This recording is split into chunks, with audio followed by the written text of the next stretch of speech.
the evolving role of the CTO. David Crawford. Who am I? What gives me the right to stand up here and spout about how the CTO role has changed over the last few years? I guess simply because I've been doing the CTO role in a number of guises and other senior tech leader leadership roles for some time now. It's changed. I've just observed it. Plus, for those of you who know me from being the panel host for London Tech Leaders, I talk to an awful lot of technology leaders, ask them all questions, get all of their insights. So this isn't really David Crawford's view of the world. There's a little bit of that in there, but this is more some of the stuff that I've gathered from all of those people I've talked to, plus my own experience. We're going to cover a few different areas. Let's get into it and see how we go. Okay, so evolution. Well, probably it's more like revolution. So let's have a quick look at what's happened over time, shall we? What does a CTO have to do with technology? You have to be a people manager, tech expert, different networks, coding. That's a big one. Or is it? Does the modern technology leader have to be any good at coding? Personally, I started off as we call them programmers back then, but an engineer.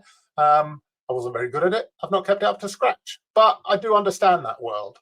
Oh, sorry, I haven't started the presentation because I'm talking to a screen that you can't see.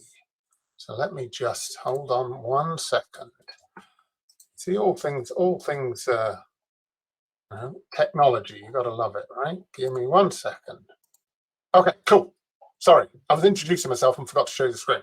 So here we go. Okay, evolution, more like revolution. Thank you for the thumbs up. Appreciate that. Good support. So time. We've got people manager, tech expert, infra networks. These are the basics. Coding, I was just talking about that just now. Q&A, this is going to take a while. Managing budgets, that's something I'm not sure every technology person loves to do. All of these things here, these will all look familiar to anybody who's worked in technology and across technology leadership for a while. Nearshore dev, that came in a few years back. We had to start thinking about where could we go for cost efficiency, where could we go to get an extra talent pool. So that was a skill we had to start looking at developing. Scaling, agile, got to love it or hate it. It's all part of life. You got to understand it. You got to understand where it's appropriate. Cloud, social media. That was one that I wasn't very comfortable with, but it came along and we started to have to work with, particularly in the marketing side of things, how to engage people, customers on social media, provide support, etc., etc. Blockchain, BDD, DevOps. DevOps is a big one, obviously. Innovation. That's one that we often get asked about. It's like, okay, well, you're doing some stuff and you're doing great, but how can we go faster? How can we innovate? How can we make it sexier and brilliant and better? So, and do it within the day job. So that's one that we have to think about. Machine learning, artificial intelligence will be in here. Those are things that we, just weren't around a few years back and not in the way they are now. So we have to be across them. Ransomware, that's the one that keeps us up at night, of course. Anything cybersecurity wise. And so that's a real concern. Again, not sure I joined to deal with ransomware, but there you go. Multi-cloud, of course. Internet of Things, if you're in that side of things. Domain-driven design, edge computing, AI, of course. We're London Tech Leaders doing a session on AI next month, so that'll be great. Partnerships, you have to manage third parties. You thought you were just managing a few developers. Now you've got to have commercial relationships with third parties. And then a big one, if a technology leader hasn't been hit with we want you to transform everything in the last few years, then they've not been paying attention. I think transformation it's a many tentacled beast, and it means different things to different people. But we've got to have it in the toolkit, right? Visionary. So you can't just do some stuff. You've got to be thinking about the future. You've got to be saying this is where the world is going. And then fundraising. For those of you who don't all work for large corporates, maybe some of you have got involved in startups. Fundraising. I'm going to a fundraising session tomorrow myself. So that's a different skill set that you have to apply as a technology leader. Data governance, some of the more boring stuff, but necessary. Strategy, again, you've got to look forward, come up with a plan that delivers on what the company wants to do. And then, of course, leadership, right? That's the biggie, yeah? You just have to spend any amount of time on LinkedIn to be given some meme or somebody standing up and saying, it's all about leadership. Here's the 10 steps to being a leader. Get up at 5 o'clock in the morning, drink carrot juice, go for a 20-mile run. You'll be the best leader in the world. Leadership is a really big thing. But you know what? Nobody mentioned that I had to be some great, inspiring, visionary, strategic technology god of leadership when I started out my programmer training course 35 years ago. So that's why it's an evolution for you as an individual. But you've got to have all this stuff under your belt. All right, let's move on. So the CTO, CIO role in the boardroom. Some of you may already be involved in your board. Some of you may have like a small startup board. Some of you may be in huge, great corporates that have got heavy governance boards, or you may not be involved in the board. You just might have been asked to go and do a presentation or pitch to the board. Let's look at the makeup of boardrooms a little bit. So according to the Nash Squared Leadership Report from last year, 68% of boards have a CTO or a CIO represented on them. But here's a really interesting thing, is that this has dipped over the last several years. So back in 2017, it was 71%, and it dipped down into 2020 to 61%. And I'm like, surely that's a bit of a backward step. That got me thinking a little bit. And I was wondering why it may be dipped. Well, often, in the past, the technology department has been represented by the CFO. Technology is considered to be, or has in the past been considered to be quite a burden to the company in terms of finance. It costs a lot of money, a lot of people in that department trying to move things forward. So the CFO has got hold of it and represented it at the board. If your CFO is the key representation of technology, either make sure that they're a really, really smart digital technologist, or do something about that, because a lot of the CFOs I know just aren't able to represent properly on the board. So why did it happen? Why did we see a dip? Well, I think what happened is that we have seen some execs come along over the last few years who have got a little bit more tech savvy. Now, that's a really good thing. Maybe that's because of Facebook and Twitter. Maybe it's because their kids started educating them. I don't really know why that happened. But I think boards got more confident that they didn't need to have tech representation at the C-suite level on the board. And I think, 2020, pandemic comes along, things start to get a bit funky. I think they're starting to realize that, it's gone up again. One of the things I've been thinking about is that going to change? Is it going to go down? So we're all doing a bit of a shift left. So we've got low code, no code. We've got AI co-pilot type emergence things coming along. Are we going to see CEOs, marketing directors, et cetera, getting more confident in being able to use these technologies to help them, and therefore feeling they need to, get involved with, a C-suite level technologist? Maybe we'll see. However, what I can tell you is this: just reading the Nash report, new tech adoption. So having a C-suite executive technologist represented on the board, Nash is saying that 20% more new tech adoption is taken on by boards when there is a CTO or a CIO on the board. And then the other factor is attracting and retaining talent. So we all know that our tech teams want to know what's going on in the wider business, right? Some techies just want to turn up and do some code, but a lot of people, they're passionate about the company. They want to know what's going on, and we often hear that leaders aren't good at doing that. If you have a technology leader on the board following what the business is doing, then that engagement of what's happening within the business to the technology department is so much stronger.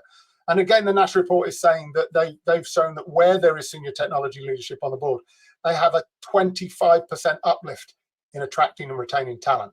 That's quite something, right? That's almost a good enough reason for me to have that representation on the board. So what else we've got? 59% of CIOs, CTOs find their IT budget insufficient. Okay, so this is a major thing. You've got to be there on the board to represent for the budget. But what are the board asking you to do, right? And we could all have more money, but do we need more money? Is that the right way to go? And we'll look at the shift in a minute of where people are asking us to spend the technology pound. But, I recently led a platform transformation. Yeah, that's great. If you're playing buzzword bingo out there, now's the time to get your cards out. I went monolith to microservices. Bing, there's another one. And then we said, right, okay, that's what we're doing. We're going for the next gen platform, out with the old, in with the new. And then partway into it, we realized that much of the monolith that had been built over the last 10 years or so was okay.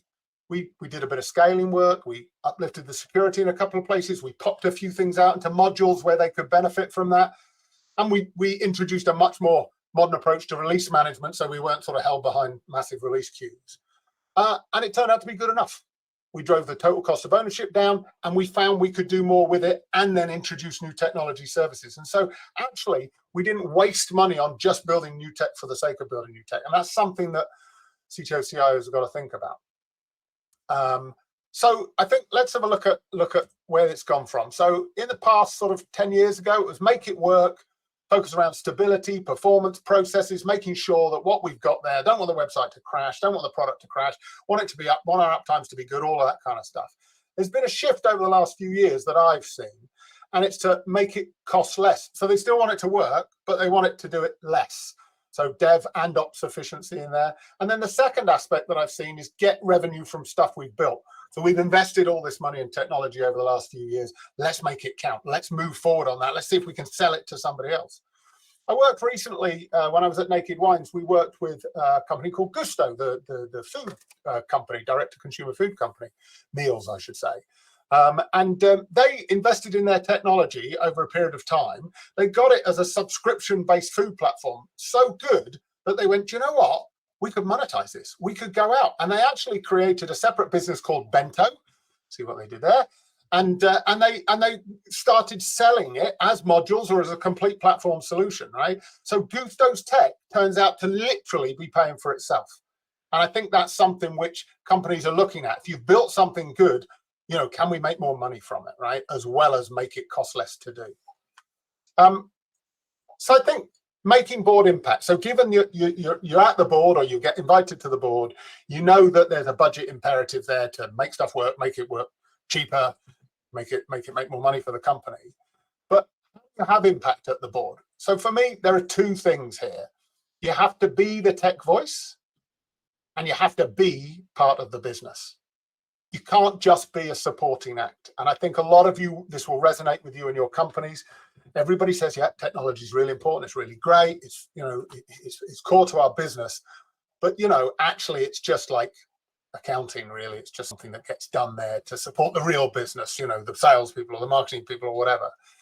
And being that victim isn't good. So you have to get up there. You have to get your tech voice heard. You have to be representative. But then you can't just be this person who's banging on about technology for tech's sake.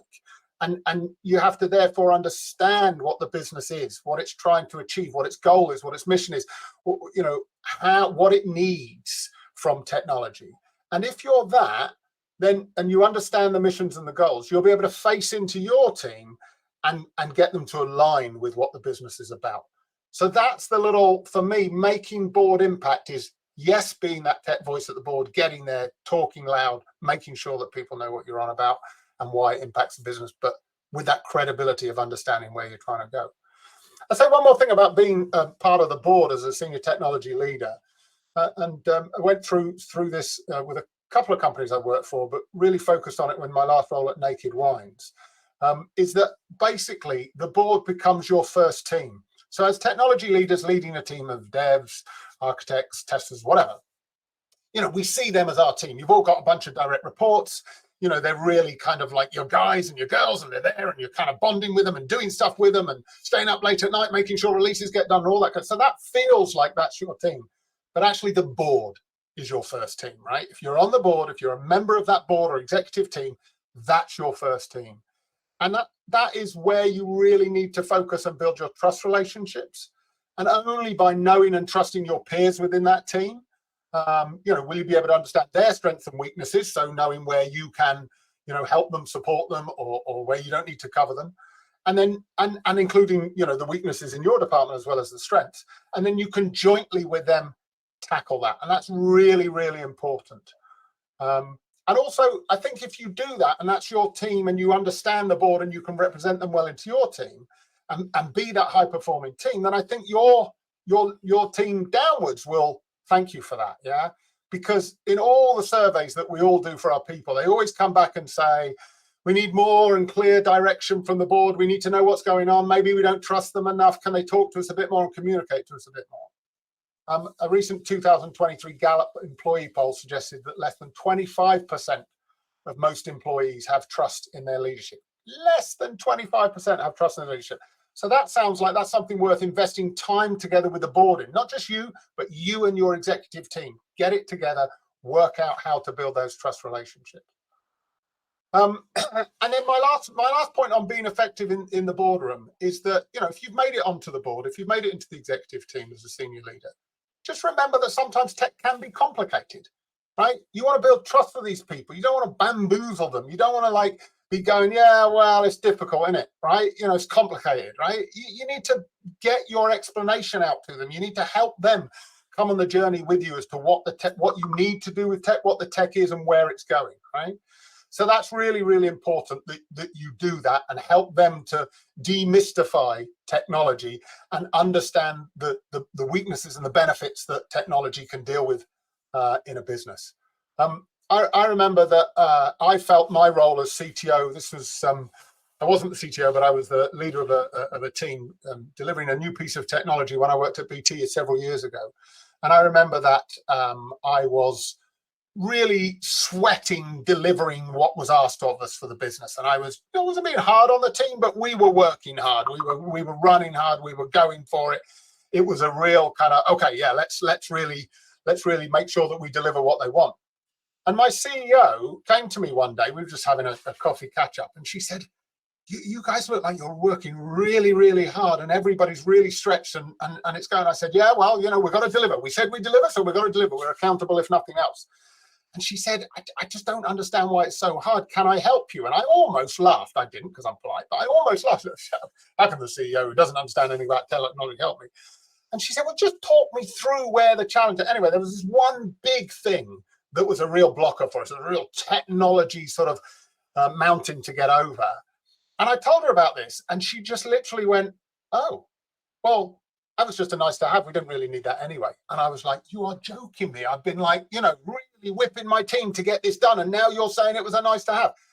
Just showed you that lack of communication and that lack of being engaged with what the business was trying to achieve meant that I was whipping myself and my team too hard.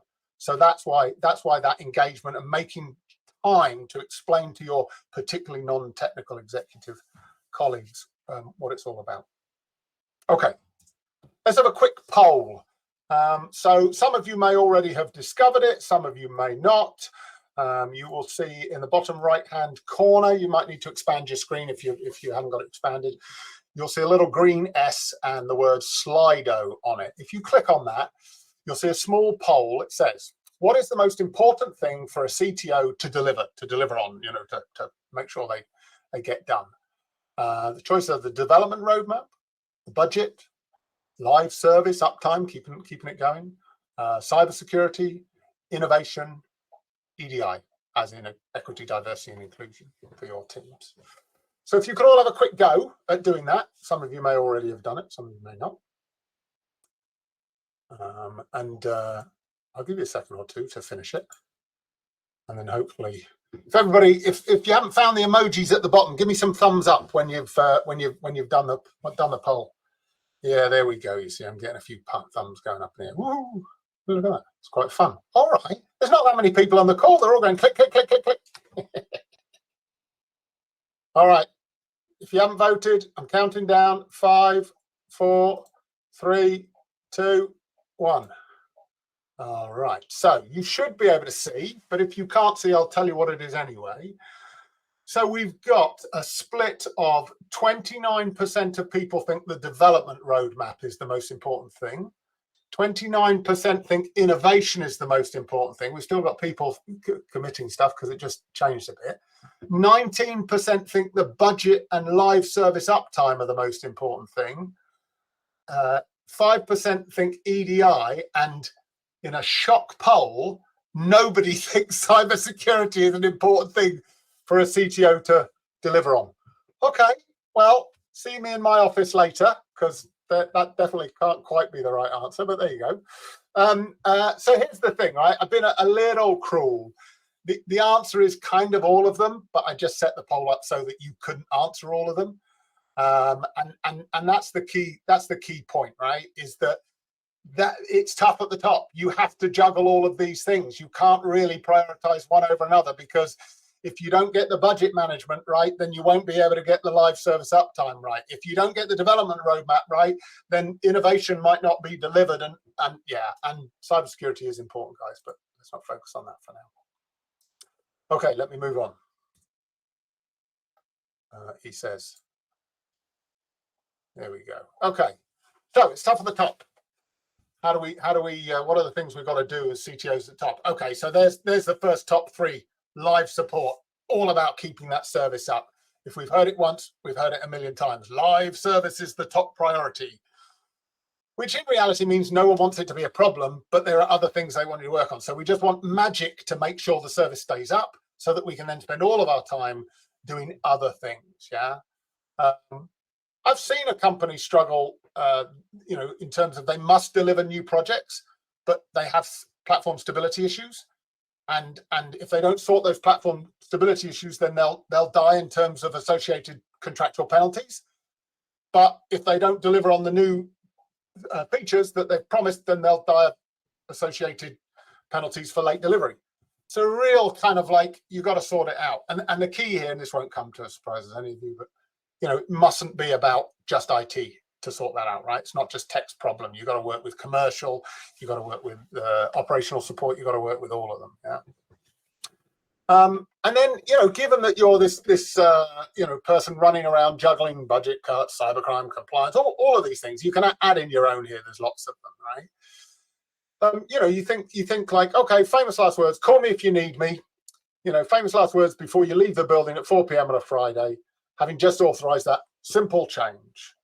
And I think, there used to be a world where we got into, it's like, okay, well, let's not do that anymore. Let's not release on a Friday. Now we're releasing on Saturdays and Sundays. Now we're releasing constantly throughout the day. So you just can't, you can't fall back on that old world of saying we don't release after whatever time on a Friday or at all, yeah?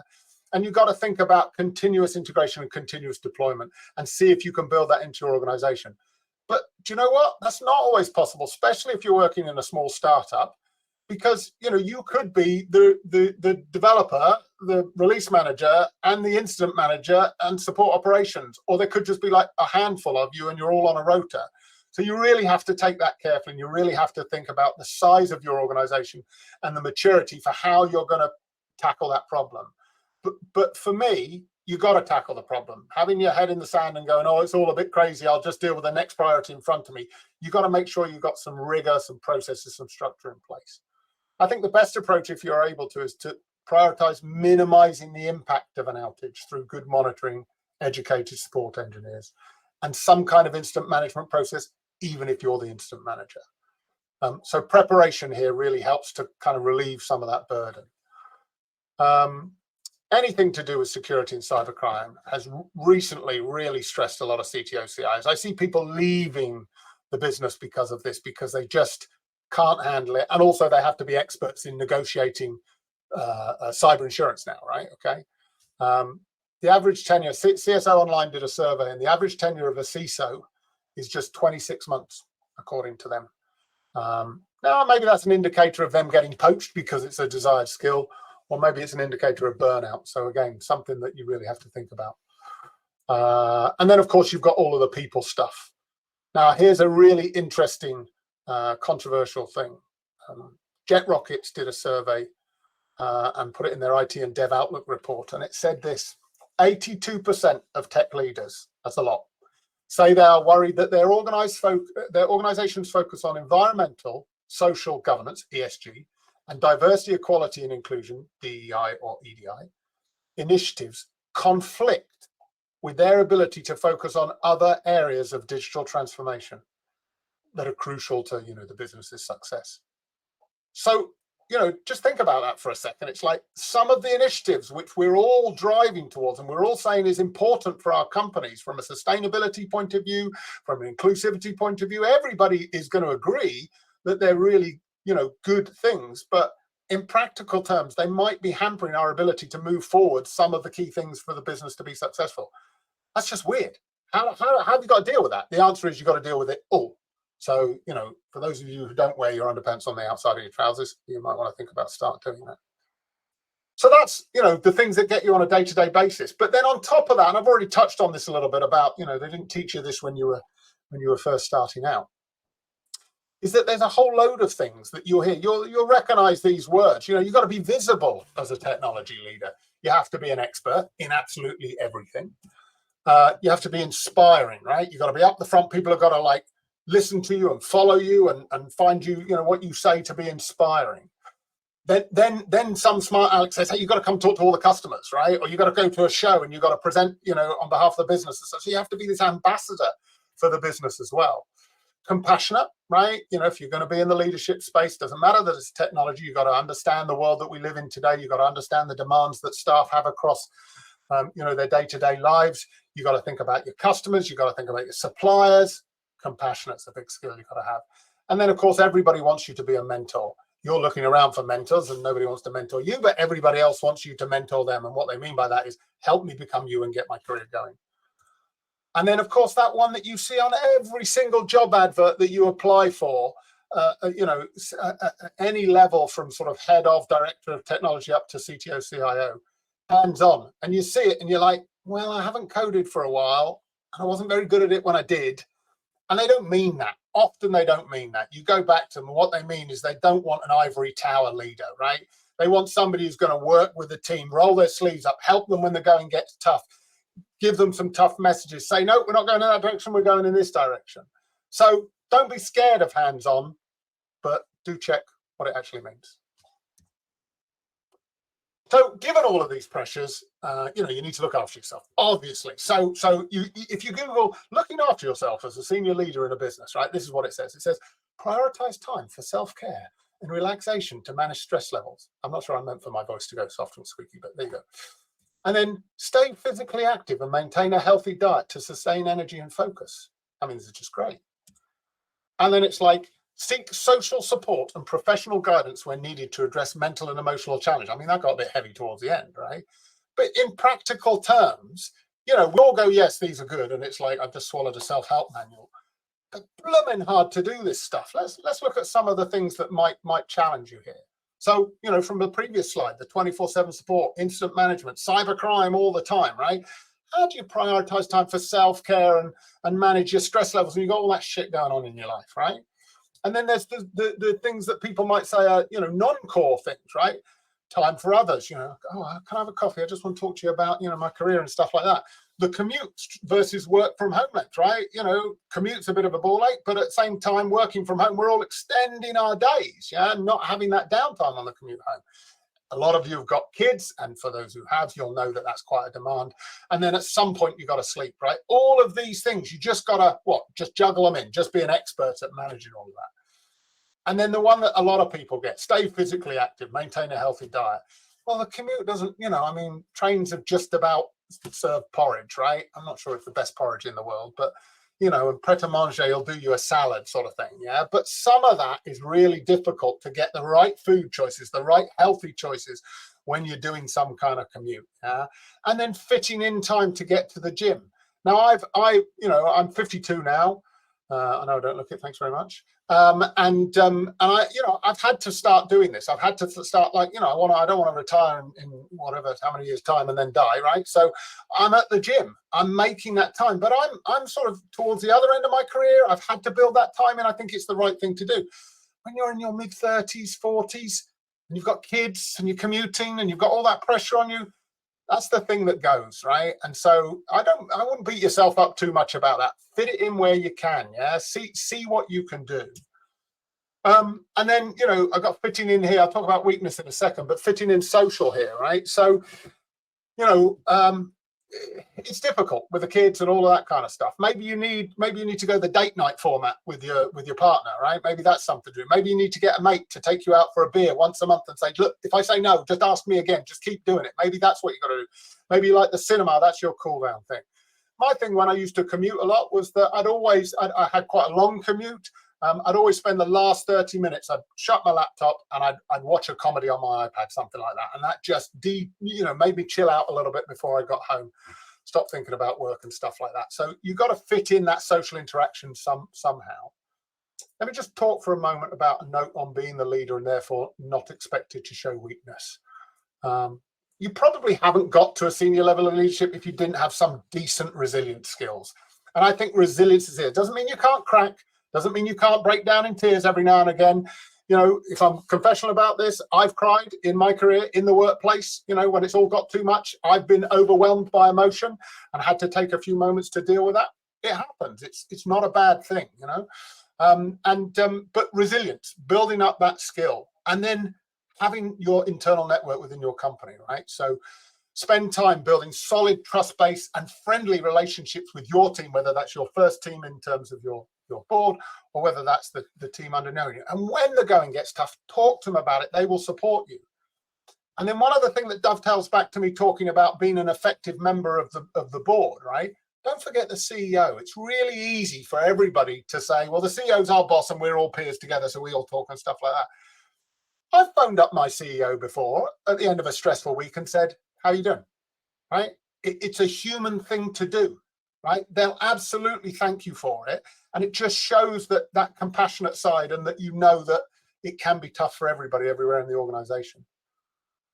Yeah, and your direct reports will support you as well. When you go on holiday, I like to, sort of artificially promote one of my guys to be the CTO. I nominate them as the deputy effectively. And I told everybody. And it's a really great opportunity for you to think, okay, I've got somebody in the hot seat looking after it so I can relax and have a proper holiday. But it's also really good to give them the opportunity to step up, which shows them what the stress levels can be like in the hot seat. And that may help how they think about it going forward. All right, moving on because I'm taking too long.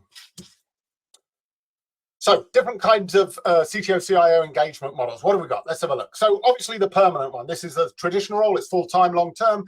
The pros are obvious. You kind of own the overall technology vision and strategy. You're an integral part of the company, nice and stable from a career perspective. So that's good. Cons can be a long-term cost commitment for a company, and it can go peaky and trophy, and depends what the market's doing, whether you need somebody at that level, spending money with them. They can get stuck in their ways, and it can be a little bit change averse. And also, if you're doing all the things that are previously described day in, day out, then there's a burnout risk, right? Interim. So some of you will be familiar with this as well. Temporary role, often with a specific focus. We need to go from here to here. Maybe there's a transformation, in there, etc., etc. You can get them quick because they tend to be contractors. They get very focused on their objectives. It can be quite cost efficient. We just need to get from here to here over that hill, and then you can bugger off, right? The cons, they don't necessarily fit in with the team that you've got and the culture of that team. Sometimes the team can be like, oh, Johnny come lately. Who does he think he is? I'm not going to change for him, or we'll just pay lip service to it, and then when he's gone, we'll carry on as we were. And then, of course, there's a hand back, right? I've played the CTO role. It's difficult. Who are you going to hand over to? Sometimes you don't even know who that is, but you've got to make that work. And then the most popular one at the minute is fractional. I think some of this is driven by the market out of necessity. But actually, CTOs have got to this point where they're quite expensive people often, particularly the more experienced ones. So you want all of that expertise, but you just can't afford to pay them everything. And it used to be that you would throw people shares. But I think everybody's got once bitten, twice shy on that. The share model doesn't always come to fruition. And so now people are going, no, I want you to pay me my proper day rate for this. So it can be cost effective. I'm currently doing several fractional roles, and I get paid a day rate here, 2 days there, whatever. So it can be cost effective for the firms. You can get a diverse sector of experience. You can get somebody who can code. You can get somebody who's more about strategy, etc., etc. And they tend to be adaptable because they're used to working for multiple clients at multiple times. There's a momentum challenge here. It's kind of like they come in and they work on a Monday, and then you don't see them again to the following Monday, and it's like, oh, I want to move forward on that sort of thing. I think a good fractional CTO will balance that out and work across the week in smaller chunks to help you out with that. Availability logistics, that can feel difficult for the CTO themselves to make themselves available at the right time for the company. And then lack of commitment. I think the fractional CTOs I met, I think they get on it. I think they get in, they get on, they do stuff, but maybe not. So explaining where I've done a little bit of this, and so I can talk to this. So at Naked Wines, that's my most recent permanent CTO role. I was there, and it felt like being part of it. It felt like there was a family. Naked Wines were really good at that cultural stuff. But then after the first year, I kind of got sucked into accepting some of the ways that we do things. You turn up at the start and you're like, right, okay, I can make lots of improvements and add value here. And then you kind of get, oh, no, that's the way we do it. So there's a bit of me thinking, I don't know, I was okay, but did I lose my edge there? Is that something? So that's one of the things you have to think about a little bit there. And then I did the National Lottery for Camelot Global, who were the technology arm of the National Lottery a few years ago. I went into because I had some challenges with the incumbent, and they needed to turn things around fast. So I couldn't do my normal, let's just settle in, go out, understand everything, take everybody for a coffee, work my 30, 60, 90 days. It was like change. We want it now. And it was a private equity backed board, very demanding, wanted to see results all the time. So I really had to do that. But at the same time, you've got to watch out that cultural piece with the staff and not, pissing everybody off by riding roughshod over them. Ultimately, I led a culture change and an organization change associated with it. And I hope and believe that I left them in a better place than I found them, which I think is what the interim role is really about. And then for fractional, well, you'll see here, I'm a NED in the NHS, in one of the NHS trusts. I work for a startup called Ingredifind, all about allergens in restaurants. Change Specialist, as its name implies, is a change specialist agency. WeShape, we all know about and love. And then Red Bee Media is a broadcast engineering company where I'm helping them with some of their delivery challenges. So I never, I always saw myself as a perm. I'd done some interim. I'd done a bit of contract back in the day. And then one day I just turned around and woke up and suddenly I'm a fractional CTO. I didn't ask for it. I didn't want to do it. The diary is a juggle, is an absolute nightmare. I feel guilty that I can't be there for everybody at all times of the day because I'm overdoing something for this. But I manage that by bringing focus. When I'm with you, I'm with you. And I help you and I take some time to learn your business and I get involved and I bring that energy when I do that. And actually, I'm beginning to like it. You get over the juggle of diaries and feeling guilty. And I'm really finding that I'm enjoying it and I'm enjoying the variety. And also they kind of bounce off of each other. You learn different things in different ways and you get to retry them in other places. So there's some different engagement models. All right, this can go a little bit quicker, I think. Keeping up with the tech. All right, so for those who've met me before, I often use the phrase, I've been promoted to my level of technical incompetence. And I thought about this, and I don't know why I say it. I think it's a protection mechanism so that people don't expect me to get too techie and down and dirty with the tech. But actually, I've been in engineering and technology for all of these years. I kind of know my way about, and I've proved to myself countless times over the years, I can roll my sleeves back up and learn a bit of stuff if I need to, yeah? Doing some prompt engineering with my startup recently, and I was like, I know that's not deep tech, but we were going into some of the backgrounds of prompt engineering engines and stuff like that, and I was like surprising myself that I followed it. So I have a bit of confidence, but keep in touch with the tech would be my advice. But I thought, okay, what is out there? And I thought, rather than me write a list, do you know what? I'll ask ChatGTP. So these are the top 10 things that ChatGTP says, modern day CTO, CIO should be on top of. So let's measure me up. Bit of vulnerability here. Need a big pat on the back after this. I don't measure up so well, right? I'm okay. Yeah, I'm kind of okay with the artificial intelligence, machine learning bit. Been doing a little bit of machine learning in the background with a team previously. Cybersecurity and zero trust, I'm backing myself there. Plus working in the cloud, been doing that for a lot of time. Internet of Things, I've dabbled a little bit. Data privacy and compliance, I work for a wine company, and I work for a gambling company. You really have to be across that stuff. So, I feel there. But edge computing, 5G technology, blockchain, augmented reality, quantum computing, I'm literally nowhere, right? And so how can I be this credible CTO? And the answer is, I think I can, right? I can cheat. Yeah, I can hook up ChatGTP. I can learn quickly. Actually, I try to use my network more because I know experts in all of these things. Yeah, and that's where we all rely on each other as senior technology leaders to go around. The old adage of like, I know a person who can. But also, give yourself a bit of credit.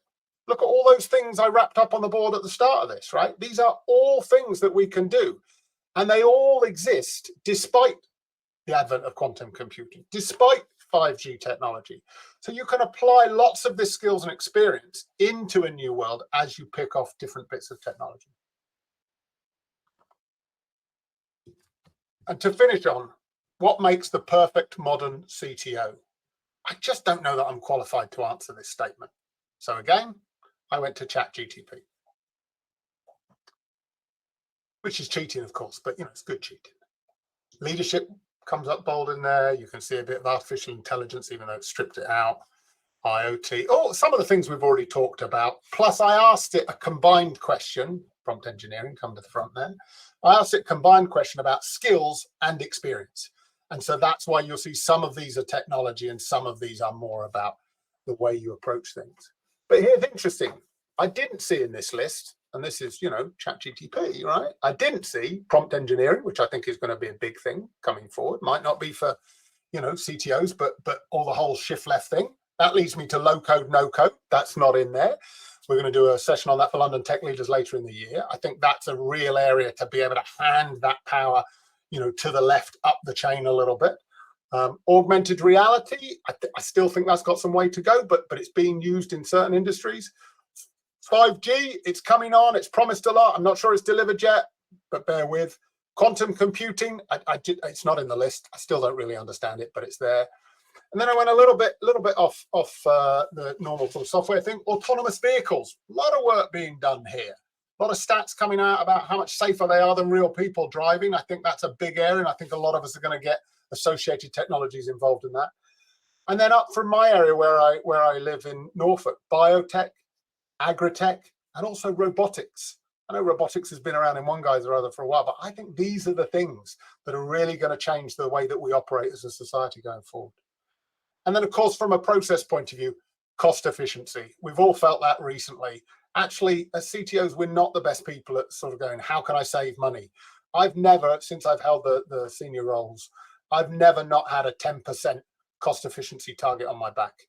You kind of get used to it, but you've got to find the way to deliver the best technology. So my final view on this is that I think there are two kinds of CTO, CIO of the future. I think we'll see it won't necessarily be a split, but I think there'll be two distinct types. One will want to stay close to the tech. We'll see them working for bleeding edge startups or massive innovators. And whilst they're experts in their field and in their area, you probably don't want to ask them too much about leadership. That's probably not the thing that's on the front of their mind. They're about moving forward with the best technology. And then I think the other kind will still come from an engineering background, but have grown an interest and skills in the wider art of technology and business management, and particularly technology leadership that I've been talking about here. And in case you didn't realize, I fit in the latter camp, and I'm very happy there. I think both can add enormous value, and both can be a fulfilling career for a CTO, CIO. I'll finish with, which one will you be? Or will it be something different altogether? What do you think?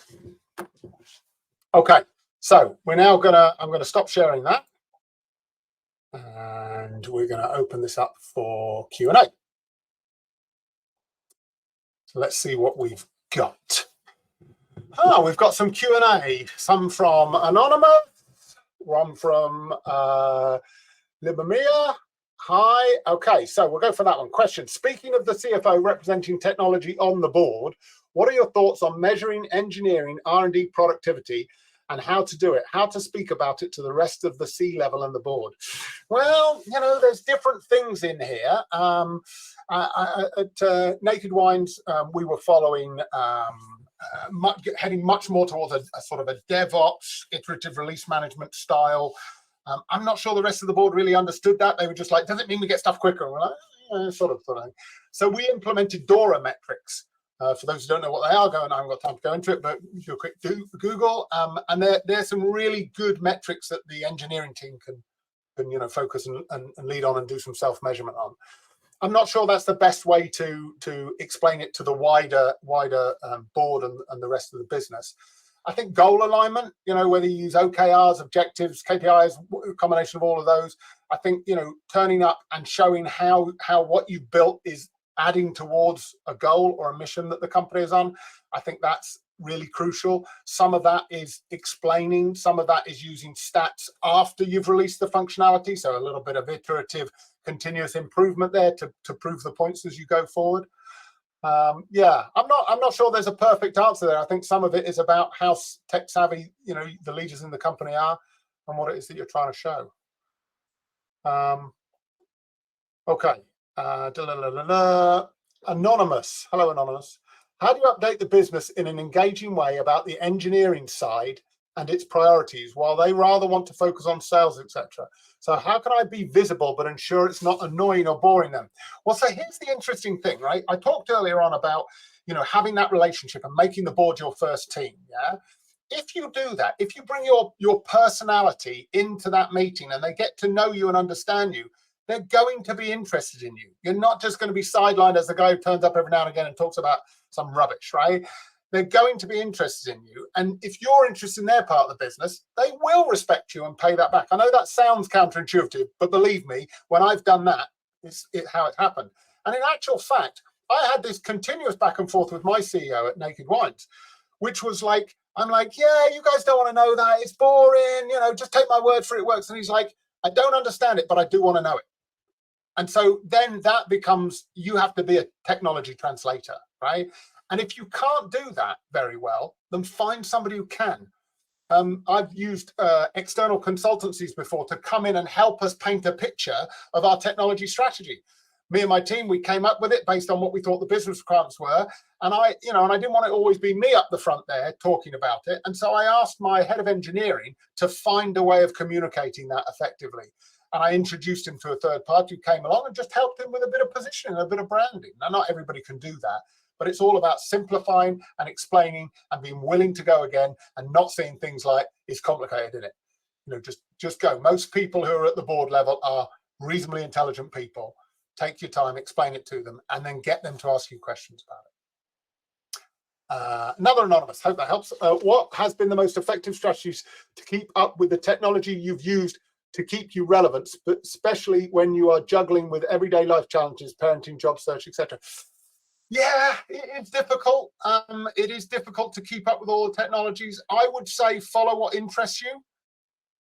Sometimes that's not what your company needs, so you maybe need to think about the company you're working for. But I'd say anybody's career should be something that they're interested and passionate about. And what I found is that if I want to know something, if I'm curious about something and want to discover something, I'll go out my way to find out the information. I'll go out my way to find somebody who can help educate me. And I think the other thing is that use your team, right? Use your team on the ground. I bet you in your team, you've got some enthusiastic people who have done their own research. It might have been something they did in their degree. It might have been just a sideline that they've been looking at. But whatever it is, get them to run a lunchtime pizza session or something to educate them, and then you turn up. It doesn't matter that you're the CTO or the CIO. You don't have to know everything. And quite frankly, if you do know everything, well, you're probably not being paid enough. I haven't got any more questions at the minute. Do we want to bring anybody on to ask a question, Luke?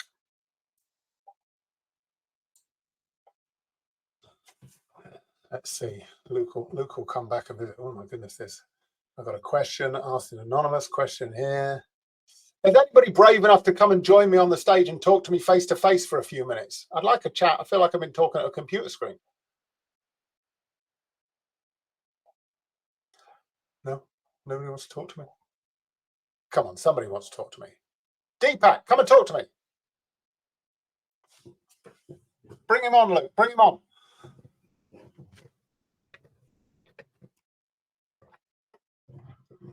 Okay, here you go. Technology is going to really help us out here. He's coming. Okay, this is great. Hello, hey, Deepak. Hello there. Apologies, I'm all wrapped up. Just came from a school run. So there you go. One of life's pressures, Deepak. Right, got to do the juggle. First. Indeed, family first. Thanks for joining us. So how do you? Well, I'm not at a CTO level nor at a CIO level. I'm still CIO -1. Sure. So how do you balance out prioritization activities when you have conflicting prioritization at a board level itself? Sure. So you keep getting pulled into board meetings, and 3 different board members, each one of them wants their project to be prioritized first. And how do you then manage that relationship? Great question. It depends on the size of organization, right? So I'll give you 2 examples. Yeah. So at the moment, I'm working for a small startup in Greenfind, and the CEO there is very passionate about allergens and about what the products and services we're going to bring to market does there. But the technology team there, which is very small, like 3 people, they're sort of getting sometimes pulled around a little bit. Oh, this is the latest thing. Oh, I'm passionate about this and stuff like that. And so actually really just gently pushing back, and maybe it takes somebody senior, which is why they wanted to bring somebody in, to just push back on the CIO to turn up with a bit of data, or maybe to turn up with, something that justifies why that's more important than that. Maybe even just playing back to them all the things that they've asked you to do in the last 3 or 4 weeks, listing them out and saying, we need a bit of help here. Which direction are you going? And my CEO there, a chap called Mark, has responded really well to that, because he just wants to move forward. And he sort of wasn't understanding necessarily. He's a techie himself, so he kind of gets it. But he wasn't necessarily understanding that, it's all just asking stuff all the time. And then similarly on the text, particularly at the startup stage, estimation, giving dates, giving estimation, even if it's a wide range, still really important, because then that will help people go, oh, so that's going to take you 3 weeks, right? So I can't ask you to do anything else for the next 3 weeks, right? So a balance there. At the other end of the scale, I'm working with Red Bee Media, right? And that's a really, really big company, lots of multiple customers, BBC, ITV, Channel 4, etc., etc. And they've got huge prioritization, they've got huge deadlines, right? And so we have a big process there. We have a change control process and a prioritization process. We come along. We even have like a RICE score. I'm not sure if you're familiar with RICE scoring, Google it afterwards, right? We have a RICE score mechanism where we ask the account managers and the commercial people to rank and rate against those things, right? And that can work. So I think it depends on the scale of your business, but it's absolutely the right thing to do, because otherwise everybody's just setting everybody up for a failure, right? Indeed, yeah. And that's what we're trying to, well, our company is going through a maturity cycle. And unfortunately, we had to treat everybody equally, as you can imagine, all the board members. Try something, Deepak. Try something. Put a little bit of process in. Doesn't need to be heavy. Have that conversation and be brave. Push back a little bit, or get your CIO to push back a little bit, right? See what happens. Will do. Thank you for that, Dave. Thanks for your time, Deepak. Cheers. Lubomira, she's going to join me? Can you see me? Perfect. Hey, how you doing? Hello. Very good. Yes, thank you for this session. It was really, really useful. So my question is a little selfish, I guess. So I, like Deepak, I'm CTO -1, right? And I have aspirations to become a CTO. So I guess 2 parts to the question. I find that kind of this level, especially for female leaders, and I don't know if Stacy and what Stacy's kind of level is and experience, can be a little savage, right? And a little challenging. So any tips, any kind of advice for kind of female leaders who aim to be CTOs, right? And how to approach that. And also, how did you find your first CTO role, right? Those roles you don't get advertised on LinkedIn the same way as any other role. So how do you go about it? How do you have these conversations? Sure. So that was a sneaky 2 questions, but I'll go for the first one. See how we do for time. Yeah. So I have probably for the last, it's getting on for 20 years, been an ambassador for bringing more and more women into technology and women in technology leadership as well. When I worked at Sky, I led the Women in Technology program along with some other people. And then also I was involved in being a sponsor for women in leadership. Actually the sponsor, I think the Women in Technology thing, I think the opportunities out there, I think everybody's, all the arguments that have been had around having diversity in your company, whether it's ethnic, whether it's male, female, cognitive, whatever, having that diversity. I think that's all been proven, right? I don't think there's any debates going on there. I'm sure there are by some idiots, but generally speaking, there's not debates going on. So I don't think that's a problem. I think the thing that can happen is the getting the females up the ladder a little bit, right? And this is why Sky took a really interesting approach with a sponsorship program, not a mentor program, right? It wasn't about mentoring. It was about sponsorship. It was really about advocacy, right? So what would happen is that the senior leaders, mainly men, would be in meetings, but they would know their sponsor, whoever they were, they would know who they were sponsoring. They'd build a good relationship with the lady who they were sponsoring. And then what would happen is that they'd be in a meeting and they'd hear about an opportunity, a project that needed somebody to, and they would advocate for this, right? They'd say, oh, I think my person I sponsor would be really great at doing that, right? Now, it may seem in this day and age that shouldn't be necessary, but it really worked, right? It really helped for these females to get exposure into things that, for meetings they wouldn't normally be in, for one reason or another, mainly bad history, right? So I think, but and it really helped to do that. So actually, rather than fighting against the men who are still bloody in power, right, sort of thing, go and make a friend of one.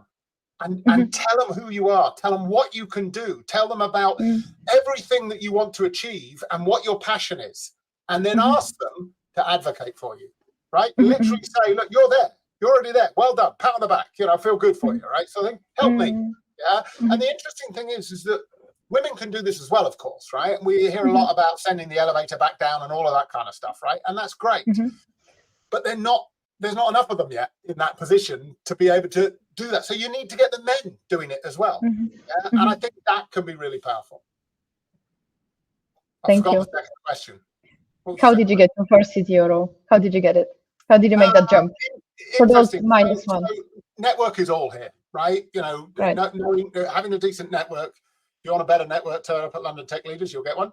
And you know, just really working with people who can recommend you to other people, right? And so I got my first titled CTO role. I was pretty senior in Sky, looking after a lot of things, but it wasn't called the CTO role. I got my first titled CTO role because somebody I worked with at Sky had moved to another company, saw they had some challenges, and basically said, I think David Crawford would be really good at doing this. And I didn't quite walk into it, but it wasn't hard because I got a recommendation off of that. And you know, I talked to a lot of recruitment consultants, and a lot of them are good, but I think it's my network that has made me able to get CTO roles over time. So focus on your network, which I know you do already. I'm here. Perfect. Brilliant. Thank you so much for that. Thank you. We're a little over time, but if Stacey wants to come on and talk, I'm happy to have her.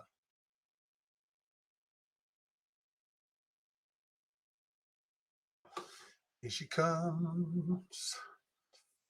Thank you for those who have stayed so long. Hopefully that was useful. Hi there. Here's good old Stacey. How you doing, Stacey? Yeah, good. Thanks, and you? Good chat. Not too bad. Quick question, because I know we're just about out of time. Sure. If you could go back, hindsight being the perfect science, and there was one thing you wish you'd focused a little bit more on that would have made you a better CTO today, what would that have been? Oh, blimey, you're joking, aren't you, Stacey? That's a difficult one. So I'll tell you a little story. I was, again, this was at Sky. So, you know, we're talking about 8, 9, 10 years ago.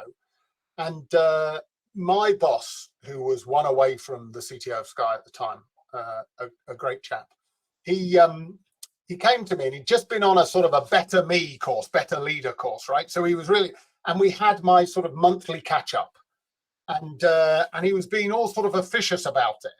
And you know, he said, right, well, look, there's an area I'd like you to, I think you're a bit weak in, that I think I'd like you to focus on. And I went, oh, right. I was like, really kind of like, oh, okay. I didn't realize we had that. I thought we just had coffee, you know, sort of thing, because it was that kind of relationship. And he said, yeah, I think you could be a little bit more technical. I'd like to see you a bit closer to the code, a little bit, you know, sort of thing. And I was devastated, right? I used to be an engineer. I know I've given up on, you know, being a coder these days and stuff, but I was really devastated about it. And I just thought, I'm losing it. You know, if this is what my boss says I need to do, I need to go. So I went away and I learned Ruby on Rails in an online training course, right? I learned it in about 3 weeks, right? Which I was really pleased with, because it kind of showed that I could still do it. But I went back to him like a month later and had the session. And I said, I just want to tell you that, you know, I took on board what you said about not being technical, and I've learned a new technology language. And he went, what? And I went, yeah, because you remember last time we talked, you gave me feedback that wasn't technical. He went, did I? And I'm like, yes. And it really affected me, and it really impacted me. And he went, nah, you got a whole load of other skills. You don't need to worry about that. That taught me 2 things, right? It taught me, first of all, words are really powerful when you're talking to people beneath you, right? Make sure that you say what you mean, not coming straight off of some training course and just trying to find something wrong with somebody, right? So that was one impact. But the other thing is that actually follow your strengths, right? And so there are things I've had to let go, Stacey, right? I'm not good at coding. I'm not sure I'm very good at coding, right? I'm actually a bit more product minded, analysis minded. So, you know, I quite like leaning into product a little bit and challenging that space a bit. Yeah. Infrastructure, networks, it's not really my thing. Software methodologies, that's more my thing. So, you know, go where you think you've got your strengths. As a CTO, you have to be a bit across everything. And I'll let you into a secret. I hope nobody's listening. I'm not really great in the world of cybersecurity, right? We did a panel for, all on cybersecurity for London Tech Leaders. It was the most scary thing for me because I had all these CISOs sitting there who really knew what they were talking about. And I was like, I'm just going to show myself up here, right? I get its importance. So what I do whenever I go anywhere is I make sure that I've got a CISO on my leadership team, right? I keep them close. I listen to what they say and I make sure it's getting top priority. So where you have a weakness, bring a panel on board. Cool. Hopefully that's useful. Awesome. Thanks, David. Nice to see you, Stacey. See you at the next meeting. Cool. Bye. Cool. Well, unfortunately, David, I think we could leave you talking absolutely all day, but we're going to have to cut it there. Just want to say a massive thank you from the London Tech Leaders community for your presentation. By the looks of everyone who stayed on for the whole entire call, it was enjoyed by everyone who attended. Yeah, really grateful for that. Thank you. No worries. And obviously the next London Tech Leaders is coming up on the 20th of March, all around AI. We'll be at DevOps Live hosting a panel session where you can also see David. There'll be some Manchester Tech Festivals coming up. And if you'd like to take part in a webinar yourself, like Stacey is next month, then we'd be more than happy to hear some applications come in. So if you'd like to speak on a webinar and get more involved in the community, let us know. But I think for now, that's everything. Thank you guys, and we'll see you all very soon. Thank you. Thanks Cheers, all. guys. Cheers, Luke.